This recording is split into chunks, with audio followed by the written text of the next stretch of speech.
Welcome and thank you for joining us on this stormish Sunday.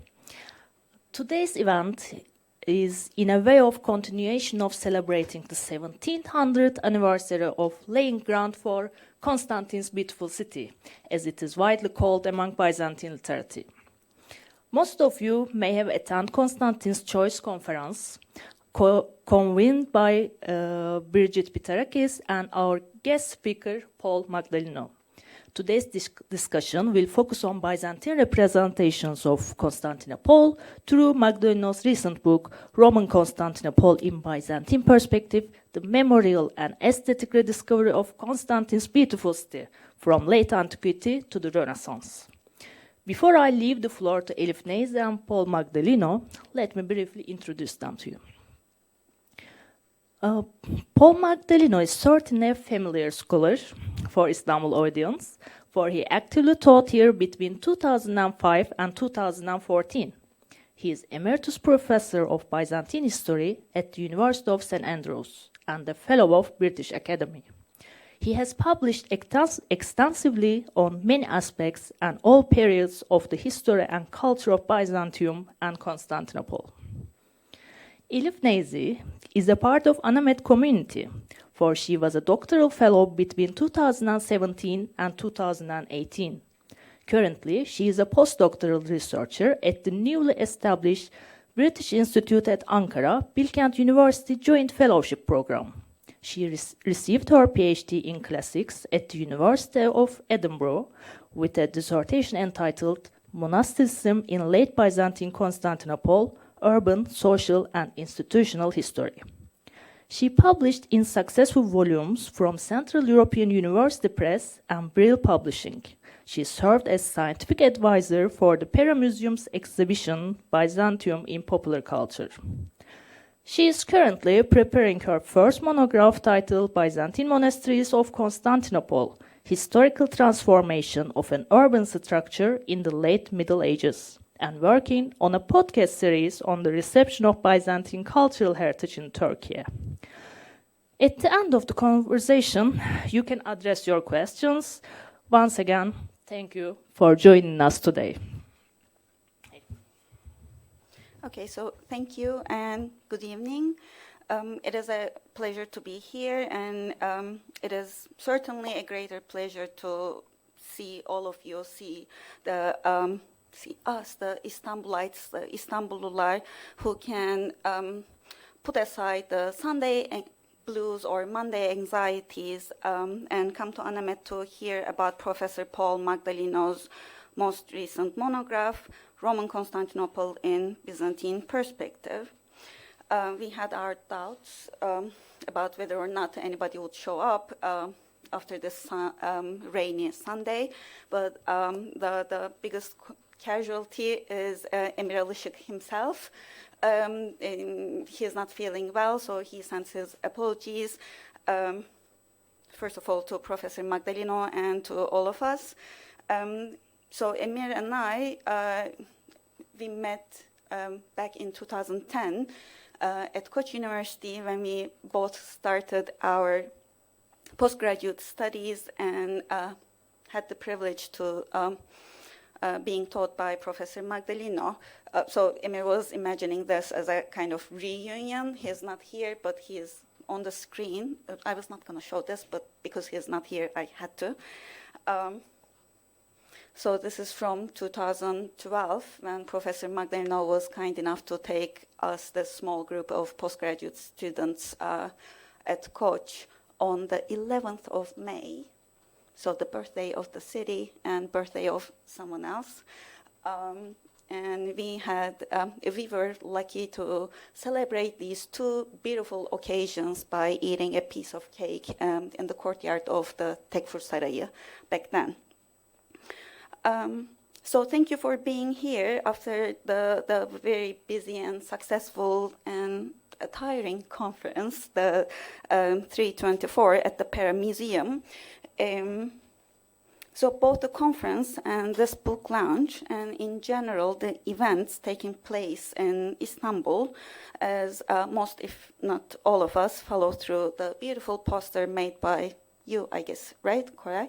Yeah, by Koray Durak, Fall in Byzantion. So these events are, I guess, self-explanatory signs of the ongoing interest in Byzantine Constantinople. They are amazing opportunities to have a wider conversation in an inclusive, open, and enthusiastic academic community. And also this ongoing interest in Byzantine Constantinople can be observed in recent publications. So I'm not going to give you a summary of the whole modern historiography on Byzantine Constantinople, but just to make the point, the Cambridge Companion to Constantinople, edited by Sarah Bassett, was published only 2 years ago in 2022. I guess we are awaiting another such volume, Brill Companion to Constantinople, edited by Professor Magdalino, Asta Effenberger, and Effenberger. Is it coming out soon? There are various hitches which Okay. are delaying publication. Okay, we are still be enthusiastically waiting for it. Okay. And Peter Frankopan is the series editor for Cambridge University Press, Elements in the History of Constantinople. By the time Paul published this book, Roman Constantinople, there were 2 books came out from that series. Now a third one came out, and the fourth one on the Hora should be published by the end of this year, I think. So we should also add Batu Bayülgen's most recent book on the architectural plannings, and we heard about his presentation at the 324 conference. So these are just what has been happening in the last 2 to 3 years, and the list is obviously not inclusive of individual articles, book chapters, and theses, which increases the numbers exponentially. So Roman Constantinople in Byzantine Perspective is a very recent addition to the studies on Byzantine Constantinople. So for those of you who haven't had the chance yet to read the book, let's have a look at the abstract and table of contents so that we all have an understanding. Okay. So here, should I give you some time to read it, or should I just emphasize?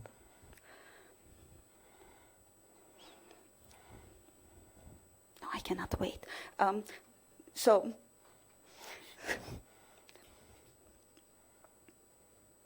there are basically 2 points. The research, like Byzantines researching the legendary memories that gave meaning to the city's cultural heritage, and their explanation of the aesthetic appeal of the urban ensemble. At first, the memorial mode predominated, then maybe I should have just left you to you.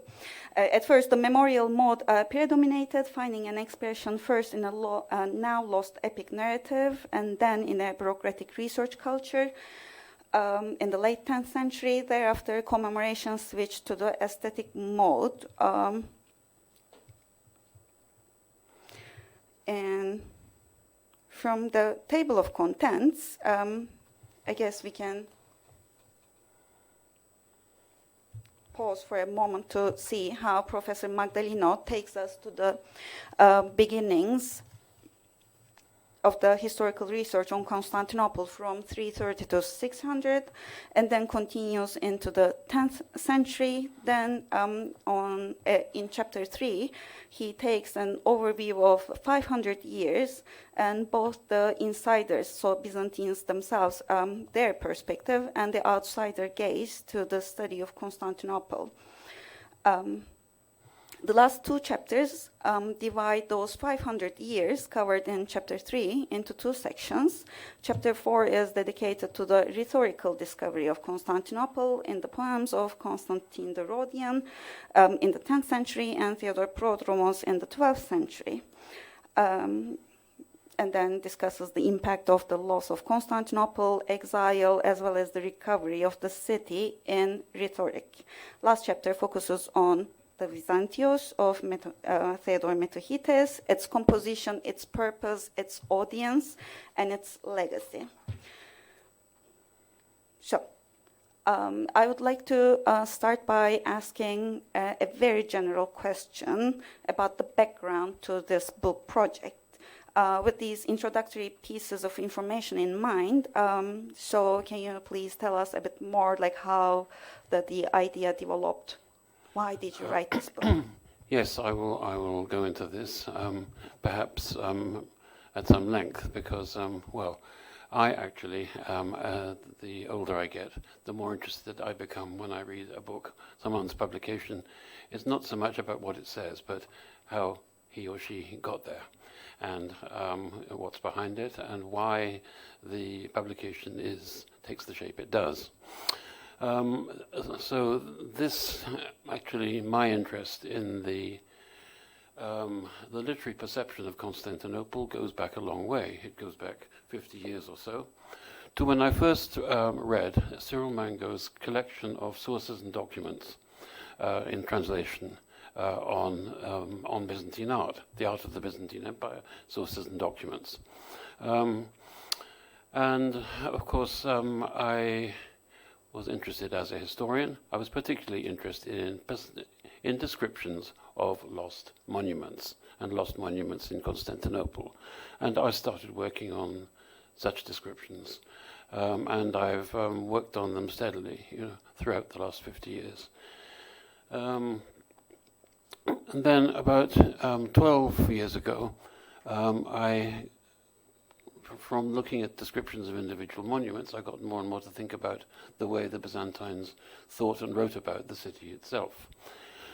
And that led to a very ambitious book contract with Princeton University Press to write a book on Constantinople, the capital of Logos, about everything that was written in and about Constantinople. And it was going to be 100,000 words at least. So I dragged my feet on that. I found other things to do in the last 12 years until Brill launched this new series on research perspectives in Byzantium and asked me to do a research perspectives on Constantinople. And they were not thinking of literary perceptions of Constantinople. But I thought, well, this is a good place to funnel my interest in the literary perceptions. And I mean, this really explains why the book takes the shape and has the size it is.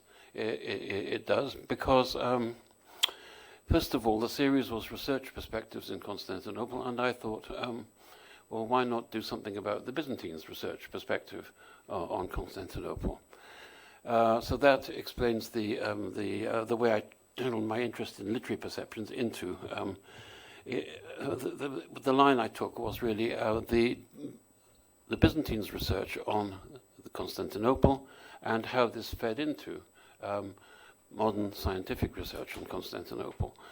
And I discovered that there was more of a connection than one might suppose at first glance. But signing up to this series also meant that I was very limited in what I could write. I couldn't produce the 100,000 words plus that I'd contracted with Princeton.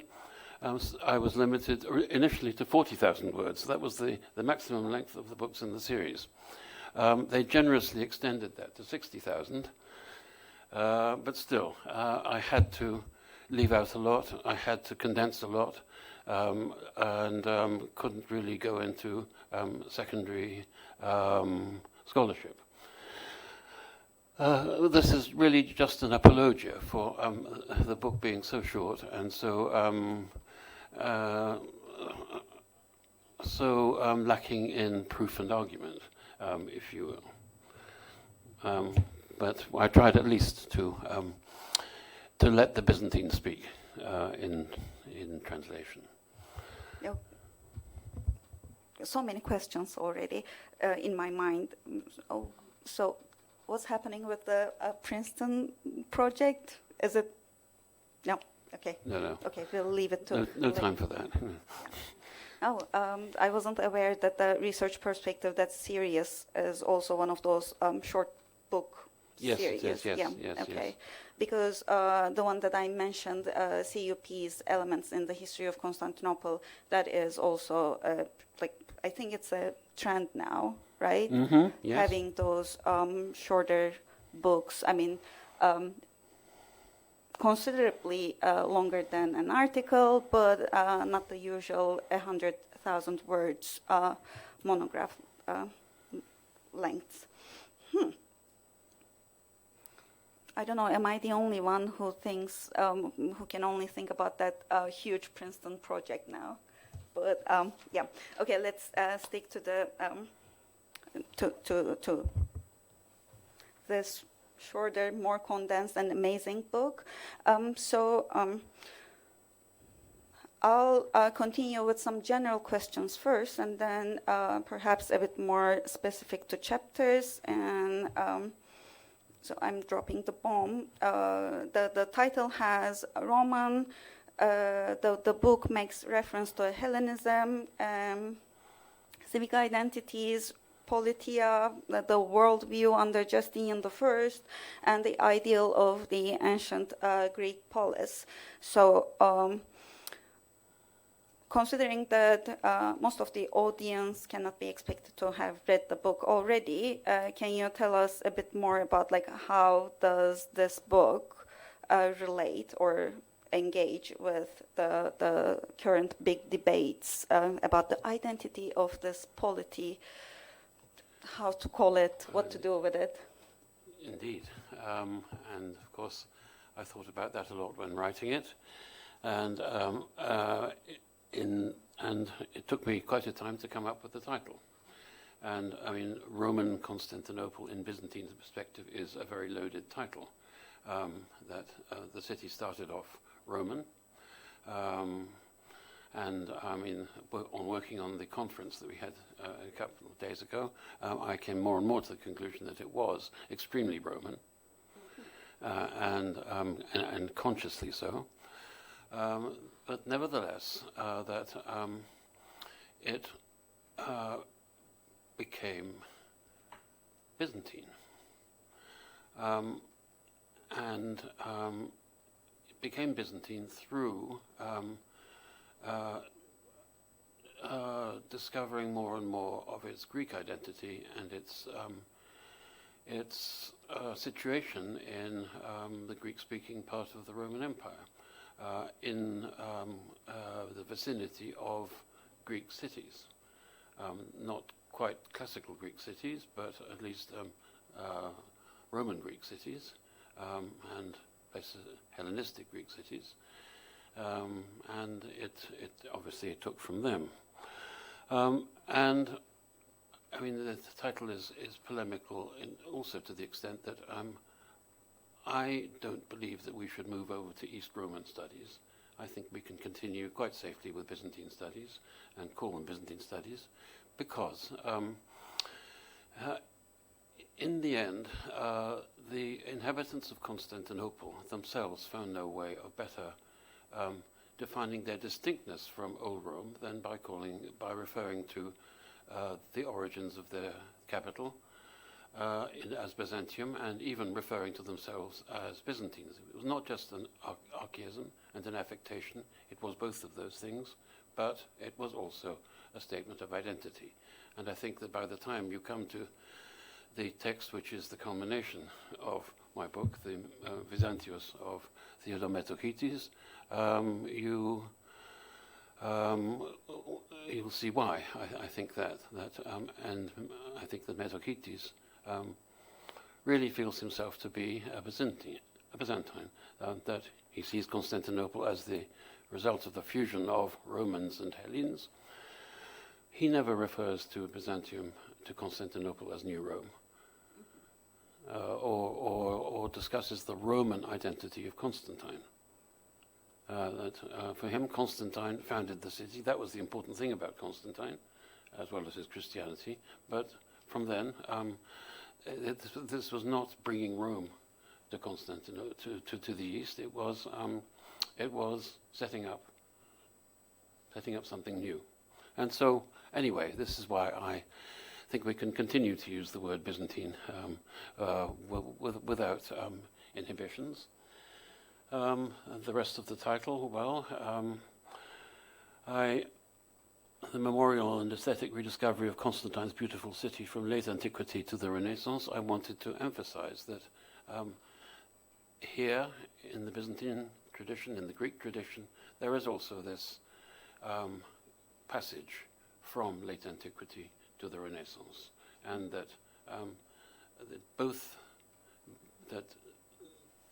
this civilization, this city, participated in both, in late antiquity and in the Renaissance. And in a way, that's what I'm developing throughout this little monograph.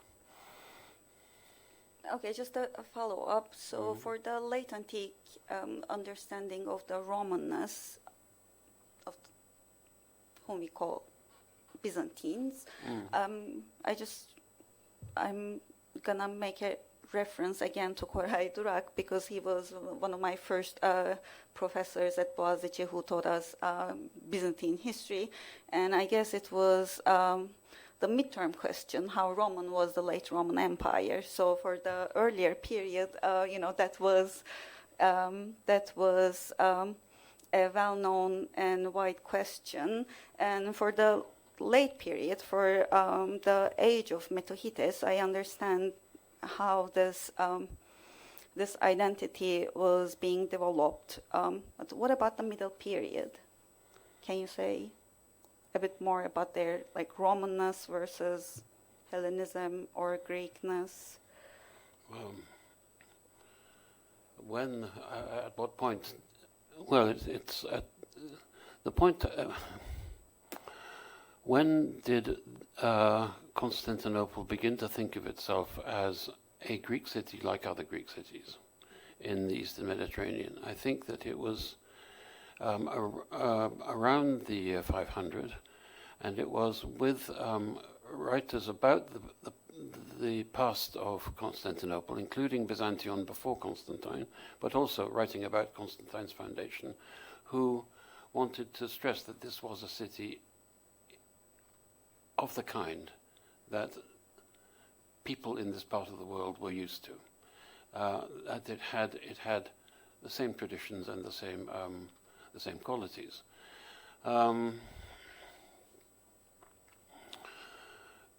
At the same time, of course, around the year 500, it was important to stress that Constantinople was not only the new Rome, but also the real Rome, and really effectively now the only Rome, that old Rome had been occupied by barbarians and ceased to be the seat of empire.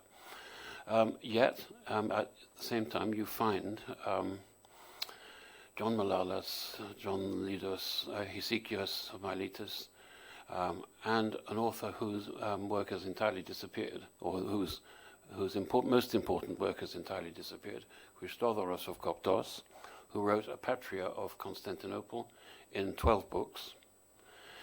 And this Patria of Constantinople, because we don't know what was in it, but, well, partly from Christodouros' other work, his description of the statues in the Zeuxipper's bath, we know that we can pretty well suppose that he had a lot to say about statues, about Constantine's filling the city with statues, but also one has to think what a patria of Constantinople involved.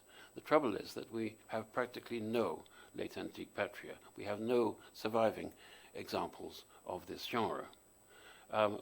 Things that the later patria of the 10th century is, in my view, a pseudo-patria. It's an imitation patria, and a very loose imitation at that. So the point is, Christodouros and perhaps first of all these other intellectuals around the year 500 wants to rediscover, to give Constantinople the past of that was expected of a Greek city. Look at the other places that he wrote Patria of: Thessaloniki, Miletus, Tralles, and Aphrodisias. So, Aphrodisias, I'm not sure about that, but certainly Miletus and Tralles. Yes, and I think Aphrodisias was the third one, but those Greek cities at the mouth of the Meander, which had long Greek tradition, Ionian cities, and he was obviously invited to write Patria for them. I have a feeling that he would have written the same kind of work. He would have tried to find the same themes for a Patria of Constantinople. But at the same time, he wouldn't have been allowed to neglect the Roman past either. So I think that he actually fitted the mythical origins and historical origins of Rome into his Patria of Constantinople. But that's just guesswork. And also, it would be still a guesswork to think about the Christian elements in the Christodoros's Patria. It would indeed. I don't think he probably didn't ignore them entirely. He was obviously a Christian himself, a baptized Christian anyway, Christodoros. But I think that like Ledos and really like Malalas, he's not really interested in the Christian side of things. He doesn't want to emphasize that. And this is why you get these writers of the 6th century, whom Caldelius at one point claimed they were all pagans, they're all crypto-pagans, pagans at heart. Obviously they had to subscribe to the dominant Christian ideology. But I think that this classicism of theirs is an affectation, it's nostalgia. And when writing about Constantinople in this period, they shared in that. Okay. Yes. Okay. So not as a follow-up, but more like I would like to take the conversation a bit to a wider source, not source criticism, but other sources in this period, let's say, because, in chapter 1, where Professor Magdalino discusses this lost patria of Constantinople and Christodoros's patria, among other sources that gives us the Christian narrative and non-Christian narrative. So he basically weaves the narrative in such a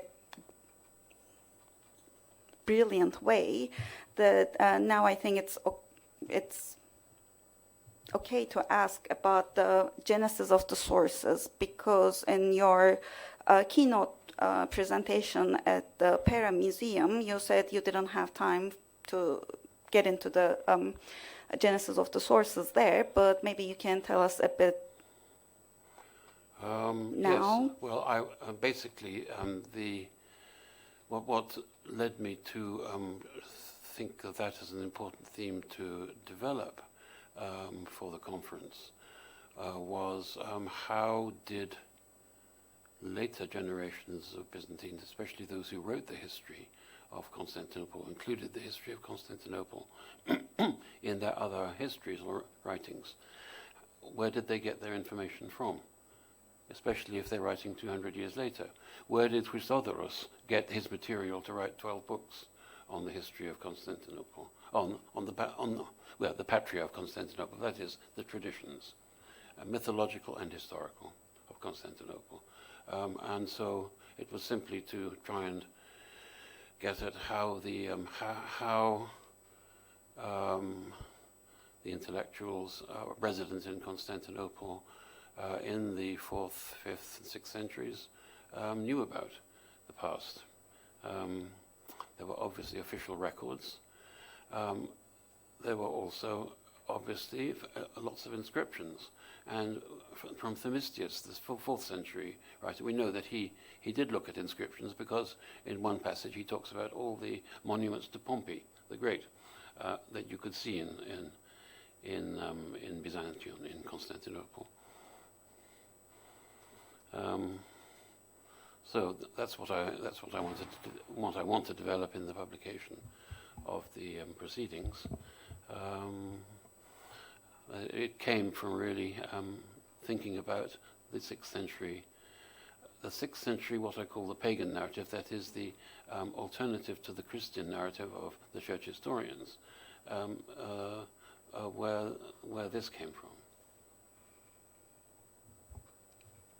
Yeah, okay, then what about the 4th century, city praises, city encomia? What do we know, and what can we speculate further? Well, we have them for other cities, basically by Libanius for Antioch, to some extent on Nicomedia. This is missing for Constantinople, except in the work of Themistius, where he's praising emperors, Constantius II, Valens, Theodosius I, and he includes a bit about their contribution to the development of the city. But that's not really a praise of the city itself, and you don't get a standard set piece encomium of Constantinople like you get like Libanius does for Antioch, and like Aelius Aristides had done for Athens and Rome, and elsewhere, and Smyrna before that. And well, as you know, one of my main themes in the book is that the idea of praising Constantinople really only takes off much later, and praising the city as a whole, and praising it not as a function of the reigning emperor, but as in its own right. Yeah, the first chapter opens up with the very fact that we don't have an original history of the foundation of Constantinople in the 4th century, and so this is something that was very well developed by Caldelis in an article in a chapter in a book edited by Peter van Nuffelen a couple of years ago. Yeah, but, okay, then can you also tell us a bit about the negative reactions that the foundation of Constantinople arose in other cities? This was referred to quite often at the conference, especially by Jim Crow, but it's mainly Libanius, who, as Cyril Mango referred to him, he's Mr. Literature for the Byzantines. And so what he had to say about cities, or didn't say about cities, was important in Byzantine literary thinking. And he is disparaging on the subject of Constantinople and really doesn't have a lot to say. And I think that this can be taken as fairly representative of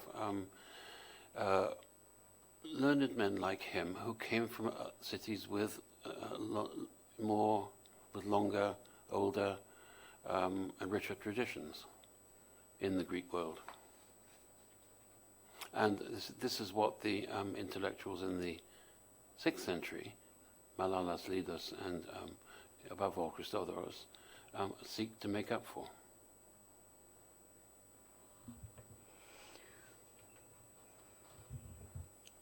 Brilliant. So I was thinking that I ask one question per chapter and then open the discussion, widen the discussion to the audience. So for the first chapter, we talked about the beginnings of the historical research on Constantinople, and so this is chapter 2, entitled Memorial Literature and Research Culture from 6th to the 10th centuries. So you focus on the interest in the profane monuments in the city. even though we also have this huge devotional literature. So first of all, what was the reason that you chose to focus on the statues and profane monuments?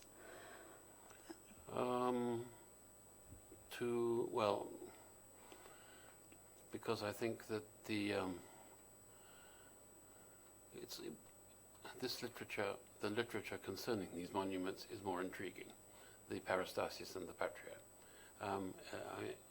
In terms of volume and probably in terms of readership at the time, it's small compared with the devotional literature, of course, especially devoted to the cults of saints and the miracles of saints, and the Virgin Mary above all.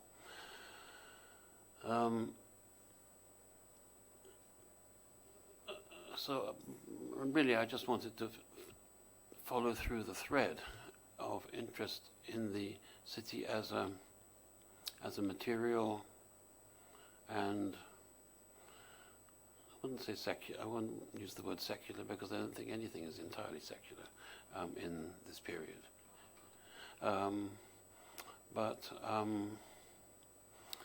It's not related to churches, not related to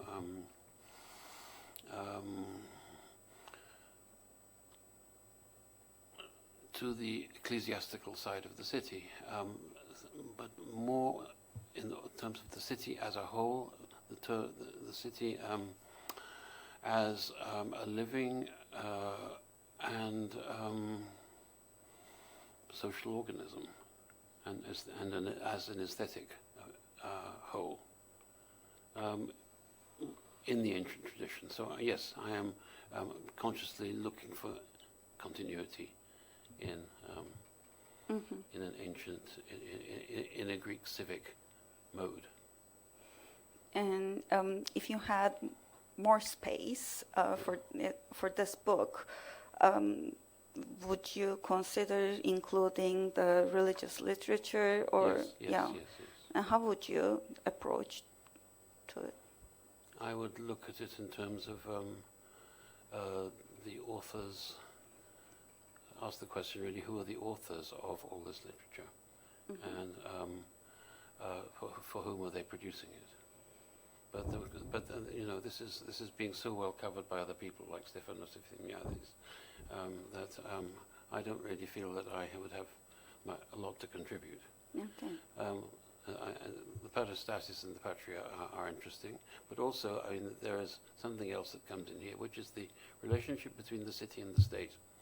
And one cannot help noticing the hand of the state bureaucrats in the collection of this memorial literature, in writing about statues and monuments,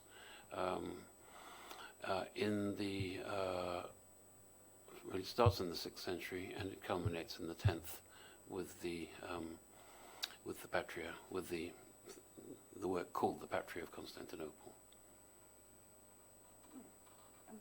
Okay, in that sense, so you also tackle with the topic that okay, nobody's. Okay, sorry. Okay, so you say in the book that the poetic local history narrative disappeared after 500, after the Aristotle. Patria go out of fashion and out of favor. But so why is that? I think there are two reasons. One is that they're non-Christian, that they're very mythological, and the other reason is that they are focused on local civic identity and not on the identity of the Roman state. And that this is not something that Anastasius perhaps tolerates as an emperor, not something that Justinian can handle. Mm-hmm. But that's a very gross generalization. So that civic identities from, that they changed from the 6th century in this new unified Christian Roman Empire of Justinian I. But then you come back to this aesthetic mode after the 10th century. So what was happening in between from 500 to the 10th century? How do we read the change? I think the aesthetic mode was pretty low key and underdeveloped in the 7th, 8th, and even the 9th centuries. It was. I mean, there's a lot of very high style, very polished rhetorical writing, but it's not going into celebrating the identity of Constantinople, nor the beauty of Constantinople and its buildings as a city. You do get ekphrasis, good ekphrasis in the 8th and 9th centuries. It's concentrated on ecclesiastical or imperial projects, and you don't get a sense that it really applies to the city as a whole, except partially in Constantine of Rhodes and his description of the holy apostles, and his which he prefaces with a description of the columns. And to some extent to Theodore Prodromos. And then, well, by the time we get to the 12th century, I think we get to a period when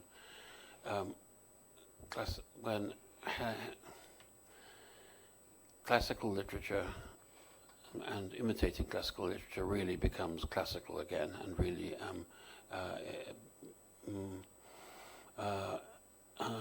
is imbued with the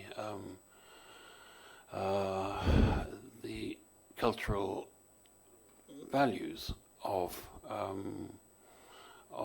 Greek antiquity, and so that the writers are no longer writing just for the emperor or imperial patrons or ecclesiastical patrons. They have to, of course, in order to earn their keep, but at the same time they're celebrating being part of and living in a beautiful city. So do you see the earlier, like, can we trace it back to the 11th century, to this classicizing learning and the bureaucratization? Well, and yes, I mean, it does. There is bureaucratization, but I think there's a move away from bureaucratization, or mere bureaucratization as well. That these bureaucrats, the people educated by Psellos, for example, are not just content to be bureaucrats. That their literary tastes evolve beyond that, and this, I think, becomes even more marked in the 12th century, when you have a more clearer social division between people in power and people serving people in power, people writing for people in power, like Prodromos, where you begin to see a literary fascination with the city.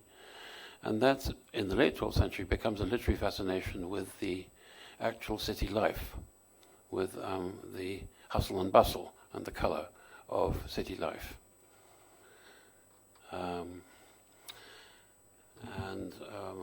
Well, that comes back in a different form in the 14th century. I don't know if you're going to ask me about Metochites or not, but we're running out of time.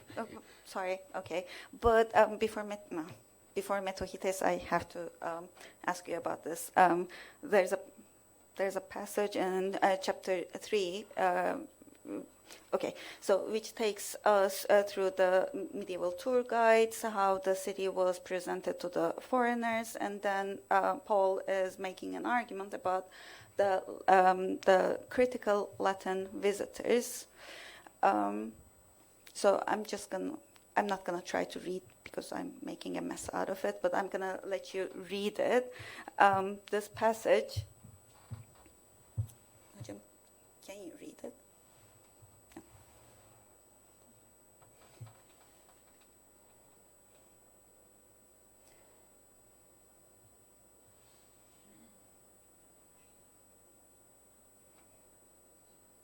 should have highlighted. The scientific discovery of Constantinople was an outcome of the crusading perception of the imperial city as an alien, exotic object.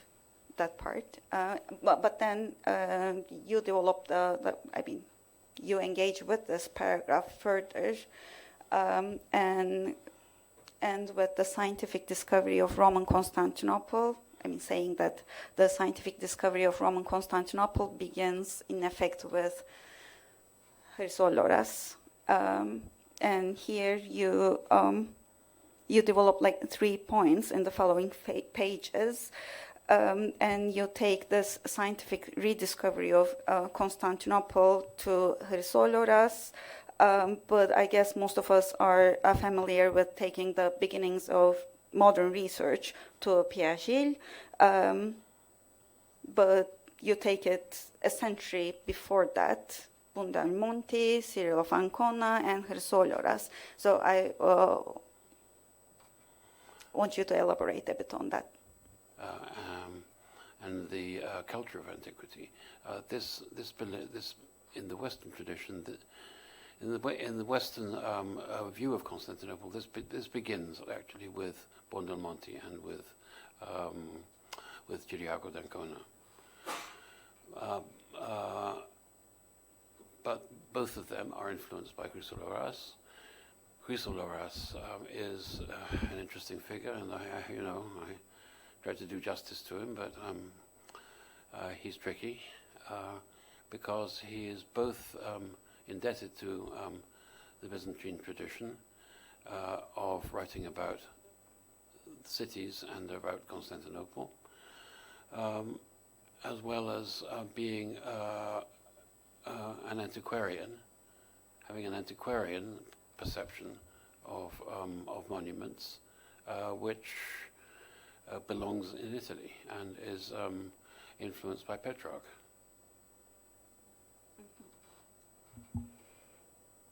Yeah, and but then I go on to look at the roots of Chrysoloras' Byzantine side, and this is where I start with.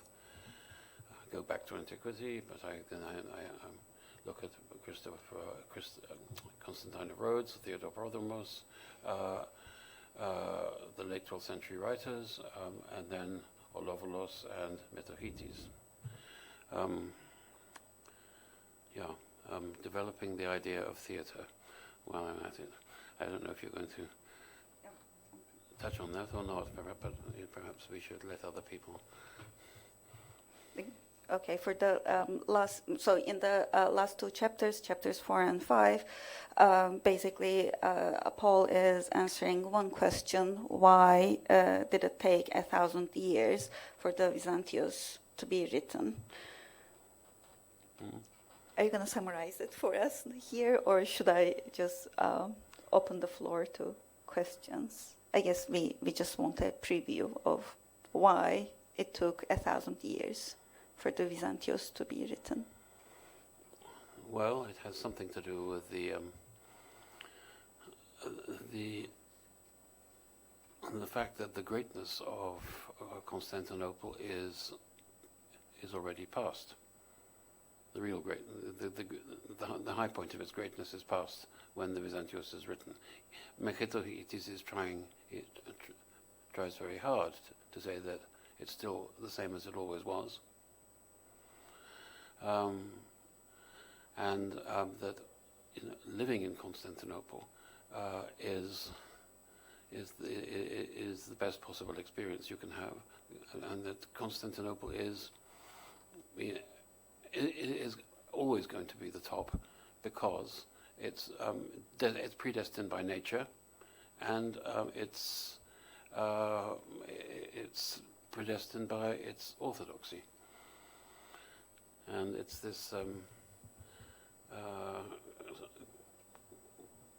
peculiar combination of Hellenism, of orthodoxy and nature, which is the almost startling thing about the Byzantios, and of course Hellenism feeds into this, though Hellenism is not the main point.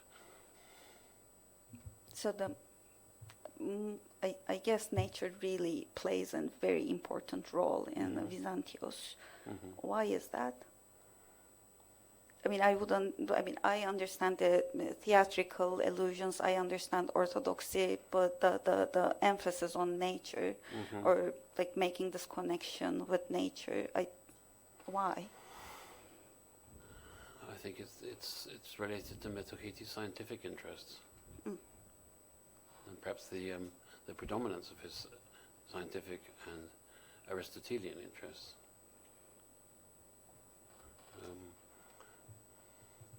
I should read more, I guess. Okay, so the floor is open to questions, comments. Just a second.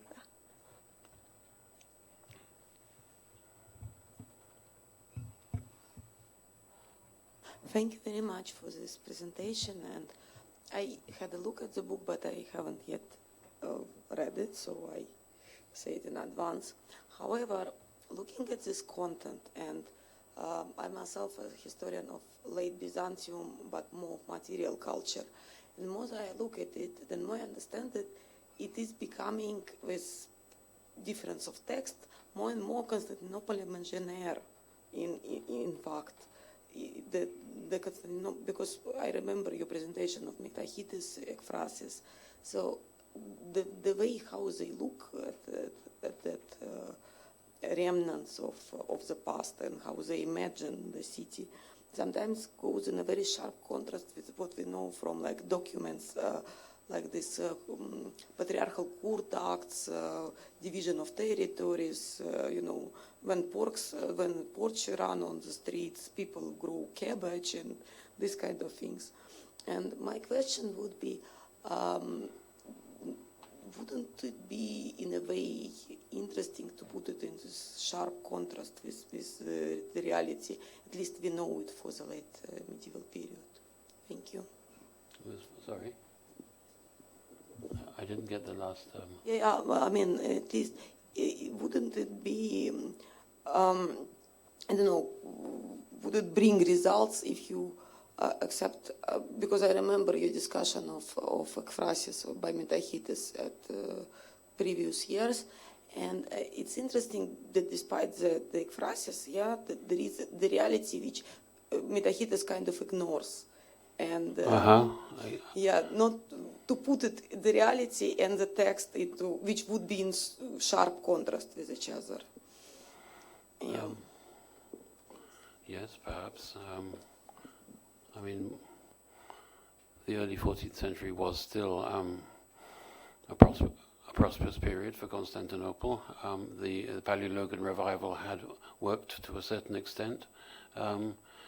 But there is certainly a contrast between. There is a sense of the greatness of the old buildings, and of course Metochites is really the first writer about Constantinople to emphasize that these buildings are old and they're great, and there's they stand the test of time better than anything else.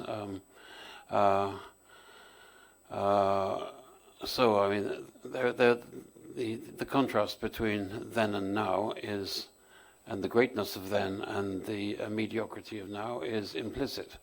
But of course, he's not going to admit that.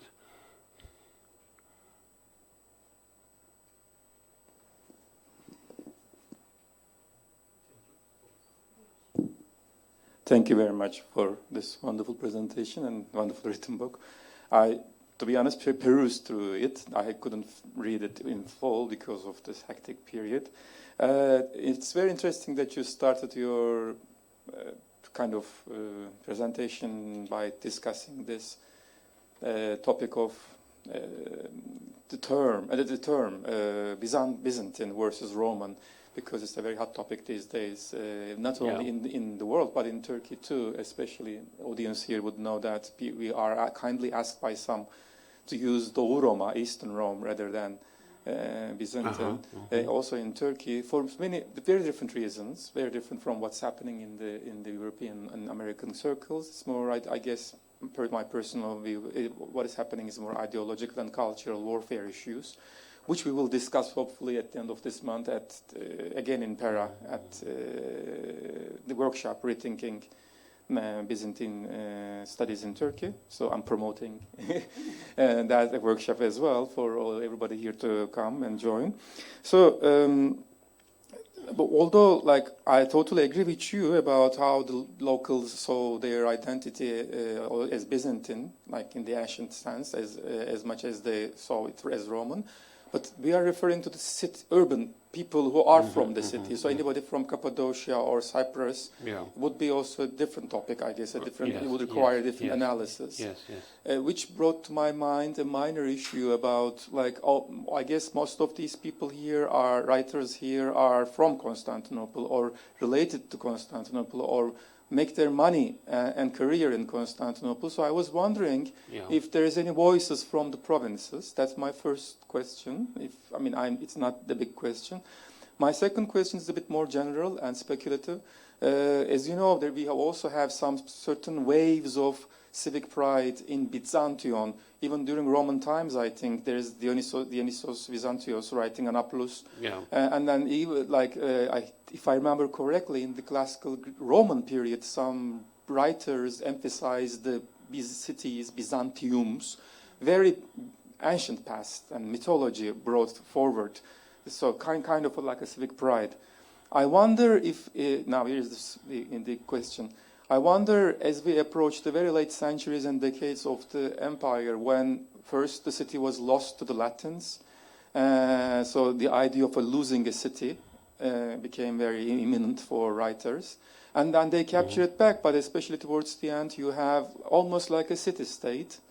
Would it bring, probably it did not, from what I understood now, but like, would there be a more reason, ideological, cultural reason for writers to write about cities' ancient past, because it is now almost a city-state or a state limited to the city territory, because you said in the Middle Byzantine period, if I understood correctly, imperial discourse took over anything that didn't give any room for the creation of a patria in the classical tense. So the city was devoured by the state, discursively speaking.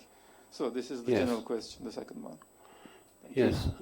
I think that they're more comfortable with the idea that they're living in a city-state in the 14th century, and that this is makes in a way, this is what allows them to compare themselves with certainly with Athens, and even Alexandria and Antioch, that Constantinople is better than them. It still survives. I mean, the empire that it's a capital of is of secondary importance. The other question of what the provincials.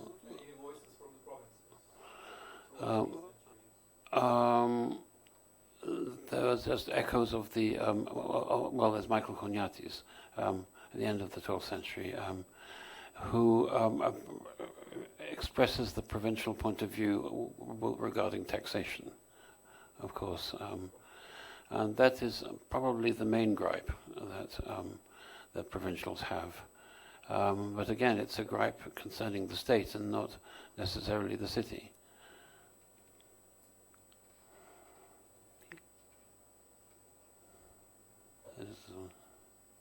Thank you, Professor Magdalino and Dr. Neyzi. This was really food for thought. I have two questions among many. The first question, I haven't had a chance to read the book as well, so I'm sure there is an answer somewhere in the book to my first question, but I'll still ask. How do you see the difference between scientific discovery and antiquarianism, or do you see a difference at all? Because, for example, Chiriaco does what he does, often for cosmetic or decorative reasons, and he's not always interested in revealing the scientific truth of the ancient times. So this is the first question. The second question is about historiography. I know that you don't discuss historiography here, but I can't help myself, because looking at the table of contents about the Patria texts and memorial literature, This, of course, conjures up the image of another book, Constantinople Imaginaire by Dagron and some others. How do you see your book vis-à-vis the older historiography? Thank you.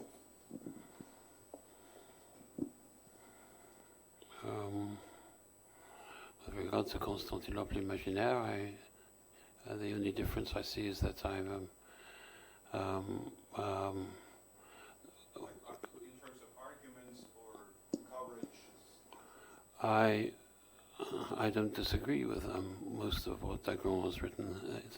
I think one needs to focus on the writers themselves. Of course, how this collection was built up, which Dagron didn't do, which Paolo Odorico has attempted to address. But I think it's more the not what they're getting at, but where they're coming from, that I wanted to look at more in dealing with this particular period. Sorry, could you make your point about historiography again? What you wanted to, where are you? Well, my point was basically too ambitious to kind of, I was curious about your own ideas about the earlier arguments in the historiography and how you kind of developed them. But this may take a long time, and you don't have to answer this right now. Well, I don't think that anybody really looked at the genesis of the literary perceptions in the early period. I see. Thank you. And certainly, they take city encomia for granted. They take patria for granted, although nobody. It's a very shadowy thing, patria, because so no patria texts survive. I think that no patria texts survive because this is material that goes out of fashion and out of favor in the 6th century. The first question, the scientific discovery versus... scientific discovery, yes. Well, scientific discovery or antiquarianism. Well, I think it's antiquarianism, but it's antiquarianism using beginning to use scientific methods of observation, measurement, reading of inscriptions, searching for new material. Which it's antiquarianism, but wishing to document collection and admiration of the ancient world and of Rome in particular, and this is what's so fine to read in Huisol Horas. All right, thank you.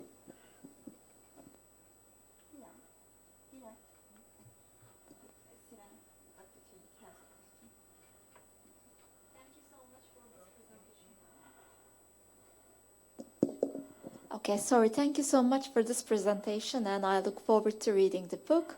I have a personal question. Apart from the Byzantios of Theodore Metohites, what was your personal favorite source that you discussed in this book? Like, what intrigued you most, or which author you enjoyed the most? Thank you. It was not writings about the city as such that interested me, but writings about monuments. In terms of my personal development, my personal interest, it was descriptions of the palace, and particularly the palace in the 12th century, that got me going. Then it was actually something that I took over from Ruth Macready's, which was the interest in Paul LaSalle entry, which was a graduate project that she started with Averil Cameron.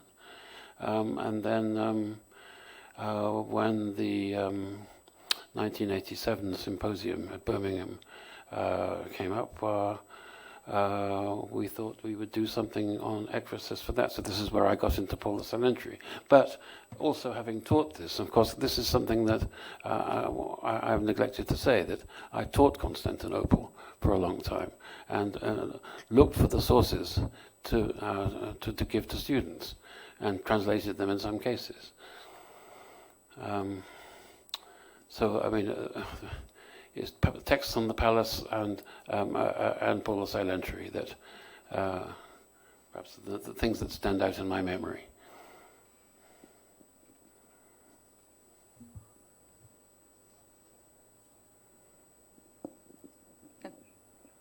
I know there are some students who really want to kind of insert their own questions to this discussion, but no, I see that they're being shy.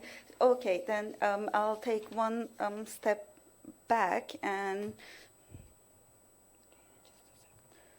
come to... Okay, so here, the last sentence, if we can all read it, the mentality of the Western Latin mentality has been the basis of modern scientific research, and it still prevails. Come to... Okay, so here, the last sentence, if we can all read it, the mentality of the Western Latin mentality has been the basis of modern scientific research, and it still prevails despite the decolonization of our discipline. So, what do you think about the decolonization of our discipline? Is it happening really, and we are not seeing it, or has it happened? What's your take on it, or how to proceed? I think it's decolonized in the sense that we're very sensitive to the idea that Byzantium is.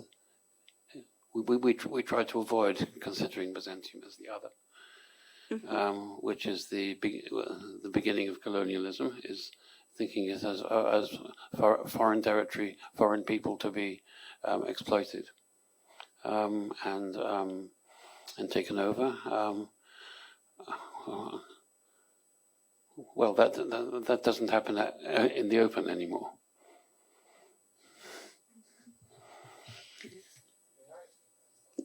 Sure. These days we focus a lot, obviously, on the Western view, a gaze, through the terms decolonization and Orientalism. But of course, in this story, there is the other side. There is the Islamic gaze of the early medieval times. Many rich sources from among Islamic geographers who saw the city and it changed, which probably, I'm not sure, I'm sure is studying, somehow affected the Ottoman appropriation of the city materially and ideologically. In the end, the Westerners came and went, but the Turks are still here to stay. So they are the ones who colonized, in a sense, if I may use the word, or I shouldn't. It's not colonization. It's different. So in a sense, I think, of course, the book doesn't have that time and pages, space to cover these, but I think it's food for thought. Like, as I look at this, I also try to see the picture from the other side, from the eastern window. Thank you. Well, okay. I have a question for you. If there's no other.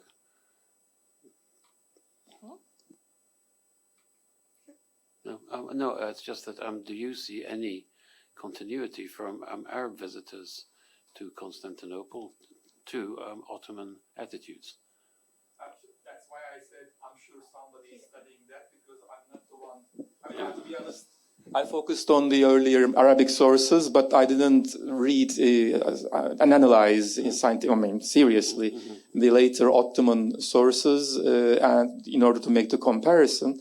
But at least in the 17th century, Hazarfan's world history, written in the 17th century, takes into consideration the history of the Roman Empire and a little bit of Constantinople. So at least my answer would be Hazarfan would be a nice source to start with, other than, of course, the early Ottoman period legends, which are very similar to Parastasis and Patria, with Gerasimos, yes, obviously, studied. So as you see, I'm just walking around the answer and just talking about who else has written on this or what can be used. Yes, and I think that the wonder literature and the interest in wonders, but this is something that's common to both Eastern and Western travelers. Yes, because wonder literature is there in the early Islamic sources, especially the talismanic qualities of the monuments and everything, buildings and stones are there already in the 10th, 11th centuries, and again in the Ottoman period. At least that would be a short answer. Yeah, but it's very common. In the medieval times, you're right. I think we have some input coming from Samet, right? Yeah, okay. Well, basically, the Arab geographers made a deep impact in the Ottoman perceptions of Constantinople. As you all know, in the 15th century, some portions of the Patria texts were translated into Persian and later Ottoman Turkish. And the thing is, those are not always faithful translations. Often you see that those translations also render the earlier heritage of the Arabic geographers and wonders literature. And again, I would mention Gerasimos, 2 books he published, one monograph and one symposium proceedings, La Fondación de Constantinople. And the thing is, also people like Ciriaco and some other Italians investigating the history of Constantinople and antiquities in the 15th century were also on good terms with Ottomans. It's possible to see a few isolated cases of their own perceptions about Constantinople making their way into Ottoman writing. But that's all for the time being. Thank you. Do we have any other contribution, questions? Okay. So one last question. Will studies on Constantinopolitan history be ever dated, outdated?